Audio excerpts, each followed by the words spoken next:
We are told agents are still waiting for a search warrant, but they have already entered the home. Now, federal and local law enforcement arrived at that home in a neighborhood near Stacy Road and Waters earlier this afternoon, and they started blocking off streets surrounding that home in particular. Agents from the FBI, the ATF, the Texas Department of Safety, and Allen and Plano police are also there tonight. Neighbors tell us a retired couple lives in the home. We spoke to a neighbor who says the couple is the suspect's grandparents. Many of them have never seen the suspect before. We talked to another neighbor who we spoke with, and he says that he actually has ties to El Paso. He tells us he knows someone who was shopping in the same area where that shooting happened. My family has pretty strong ties to the El Paso area.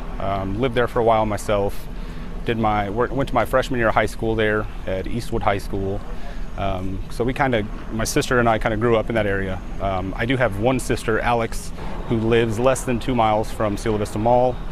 Fortunately, her and my niece were not there today. They're actually in Kansas City, which was a blessing.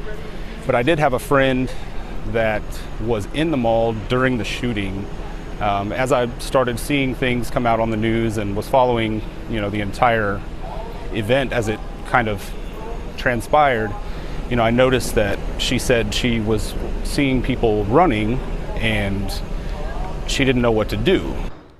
Now we're learning a few new details about the suspected gunman this evening. Crucius lived in Allen and graduated from Plano Senior High School in 2017. Authorities are still working on a motive. Now, the shooting itself happened at a Walmart early this afternoon near Cielo Vista Mall in El Paso. Authorities say there were from 1,000 to 3,000 people inside the store when the gunman opened fire. At least 20 people were killed, 26 of them were injured. El Paso police say the suspect was arrested without incident, without authorities opening fire. The arrest wasn't far from that Walmart where the shooting happened.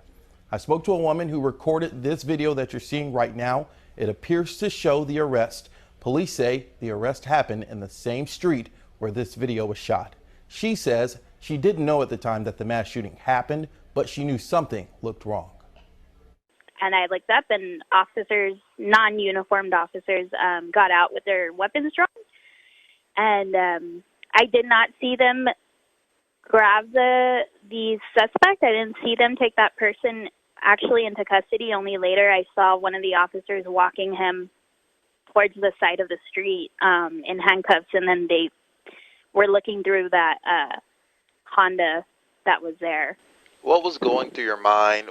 Well, at the time when I was there, I wasn't aware that there is an active shooter situation in the area. It just caught my attention, and I was just thinking to myself, well, this is very out of the ordinary for El Paso. So I grabbed my phone and started recording. What goes through your mind hearing another mass shooting happen in our country? When I first heard the news break, what went through my mind was just, I can't believe that it's happening in my city, somewhere I've lived my whole life, a place that myself and a lot of people that I know would consider to be very safe. You say to yourself, this would never happen in my city. We hear about it in California and other large cities like that, but you never really think that it could happen where you are. Some witnesses described hiding in shipping trailers near the backside of that Walmart.